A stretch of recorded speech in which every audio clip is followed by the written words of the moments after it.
नमस्कार, आप देख रहे हैं स्काईनेट टीवी इंडिया। पेश आज के मुख्य समाचार।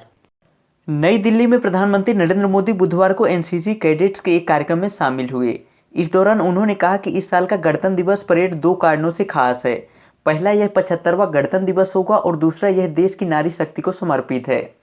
पीएम मोदी ने वहां मौजूद कैडेट्स से कहा कि आपकी जनरेशन को जेन जी भी कहा जाता है, लेकिन मैं आपको अमृत पीढ़ी कहूँगा। आप देश को नई ऊंचाइयों तक ले जाएंगे।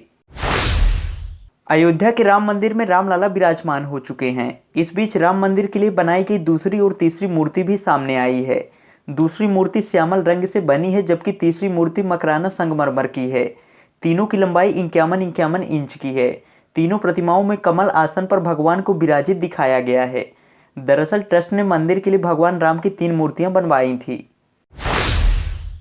अयोध्या में रामलला की प्राण प्रतिष्ठा के बाद बुधवार को दूसरा दिन है। सीएम योगी ने अयोध्या में दर्शन के इंतजाम की समीक्षा की। उन्होंने वीवीआईपी से अपील करते हुए कहा कि अयोध्या आने से एक सप्ताह पहले राज्य सरकार, मंदिर ट्रस्ट और स्थानीय प्रशासन को बताएं तो अच्छा रहेगा।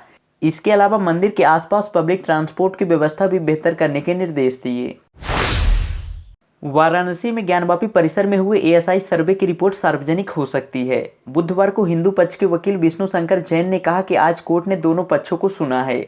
इसके बाद सहमति बनी कि एएसआई सर्वे की रिपोर्ट की हार्ड कॉपी दोनों पक्षों को दी जाएगी।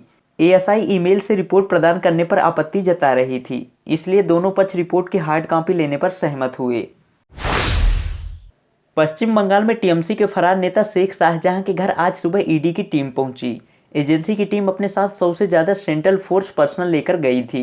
दरअसल 19 दिन पहले यानी 5 जनवरी को जब ईडी टीम संदेश खाली गांव में शेख शाहजहां के घर रेड करने जा रही थी तो उस पर भीड़ ने हमला कर दिया था। हालांकि शाहजहां कहाँ है इसकी कोई खबर नहीं है। ईडी अधिकारियों ने उसके घर पर नोटिस चस्पा कर उसे 29 जनवरी को ईडी के सामने पेश होने को कहा है। मध्य प्रदेश टाइगर स्टेट होने के साथ साथ गिद्ध स्टेट भी है। 2021 में हुई जनगणना के मुताबिक एमपी में 10,000 से ज़्यादा गिद्ध हैं। इनकी संख्या को बढ़ाने के लिए वन विभाग जल्द ही गिद्ध रेस्टोरेंट खोलने जा रहा है।